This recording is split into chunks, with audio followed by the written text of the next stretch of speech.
বলছে যে এরকম ভাবে ভাতা দেওয়া মানে আদতে দুর্নীতিকে, চুরিকে, অপরাধকে সমর্থন করা, সেটাই বোঝায়, সেটা নয় কি? আমি এই প্রশ্নটা নিয়ে আমি মানসবাবুর কাছে, মানসবাবু এই যে একটা প্যানেল বাতিল হয়ে গেল সুপ্রিম কোর্টের নির্দেশে, কারণ সেখানে দুর্নীতি হয়েছে, তাই হ্যাঁ কি না? আপনি দেখুন। আরে আপনি হ্যাঁ কি না বলেন, আমার প্রশ্ন শেষ হয় না, আপনি বলেন। আরে আপনি হ্যাঁ কি না বলুন, আমাকে তো বলতে হবে। কি মুশকিল? আমি বলছি যে আদালত যে বলেছে যে দুর্নীতি হয়েছে তাই বাতিল হয়েছে, আগে বলুন হ্যাঁ কি না বলুন, আমার পরের প্রশ্নটা উত্তরটা দেই। মহামান্য সুপ্রিম কোর্ট যে রায়টা দিয়েছেন সেটা পরস্পর বিরোধী।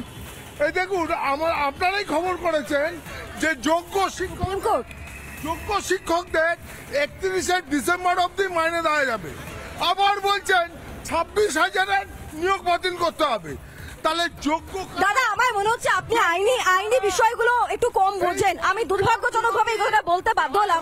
এখানে নীলাভও আছে, এখানে নীলাভও আছে। আমার মনে হচ্ছে দাদা হয় গুলিয়েছেন, না হয় বুঝতে পারছেন না যে কেন ডিসেম্বর অব্দি সময়সীমা দেওয়া হলো আর কেন 26,000 বাতিল করা হলো।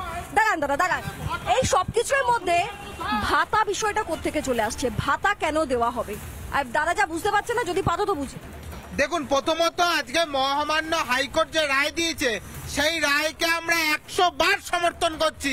যেভাবে রাজ্য সরকার চেয়েছিল গ্রুপ সি, গ্রুপ ডি কে ভাতা দিয়ে মুখ বন্ধ রাখতে, কারণ তারা মুখ খুললে বলে দেবে তৃণমূলের কোন কোন নেতাকে কোথায় কোথায় টাকা দিয়ে চাকরিগুলো নেওয়া হয়েছে, তাই তাদের মুখটা বন্ধ রাখার জন্য ভাতা দিতে হয়েছিল। আজকে হাইকোর্টে আবার রাজ্য সরকার গালে গণতান্ত্রিক ভাবে জুতোর বাড়ি খেয়েছে।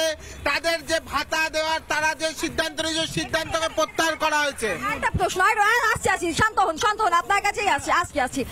আপনি আমাকে একটা সহজ কথা বলুন, এই ভাতার টাকার উৎসটা কি? সব জায়গাতে তো পাবলিকের ট্যাক্সের টাকাতেই সবকিছু হয়। যে ফোটানি মানে শুনুন, একটা এত বড় শুনুন না আমার একটা ছোট্ট প্রশ্ন দাদা, আপনি কি সব ফোটানি কথা বলছেন? আরে শুনুন, শান্ত, এত চেঁচালে আলোচনা হয় না। অরিজিৎ, এগিয়ে এসো। আমার একটা ছোট প্রশ্ন রয়েছে। পাবলিকের ট্যাক্সের টাকাতেই সবকিছু হয়, কিন্তু সরকারের একটা অংশ দুর্নীতি করবে, সেই দুর্নীতির জন্য পাবলিকের ট্যাক্সের টাকা দিয়ে ভাতা কেন দেওয়া হবে?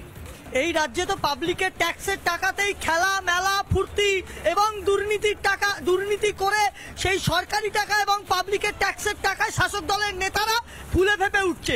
এর সব থেকে বড় প্রমাণ পার্থ চ্যাটার্জির হাতের তলা থেকে টাকা কোটি কোটি বেরোচ্ছে। ত্রিপুরায় ভাতা দেওয়া হয়েছিল, সবাই মিলে যাচ্ছে, কথা হয় না। আচ্ছা দাদা, দেবব্রত বাবু আর অরিজিৎ এরা দুজনে লড়াই করছে যে ত্রিপুরায় কি হয়েছিল, রাজ্যে কি হচ্ছে ইত্যাদি। তাহলে কি আপনারা আপনি কি ত্রিপুরা মডেল ফলো করছেন নাকি আপনারা? আপনারা তো ভালো, আমি বুঝতেই পারছি না। আরে এরা তো ভালো, এরা তো এতদিন ধরে সরকারে রয়েছে, তাহলে সমস্যাটা কোথায়? ত্রিপুরার কথা যে বলছে, ত্রিপুরায় যে চাকরি গেছিল সেই নিরিখে তারপরে আবার পুনরায় চাকরি দেওয়া হয়েছে 4,000 কতজনকে, এবং যেগুলো বাকি আছে সেইগুলো নিয়েও কথা হচ্ছে যে কারা ভাতা দেওয়া হবে। যারা যোগ্য চাকরি প্রার্থী, যারা যোগ্যতার নিরিখে চাকরি করছিল এত বছর, তাদেরকে কেন ভাতা দেওয়া হবে? তাদেরকে ভাতা দেওয়া মানে অপমান করা।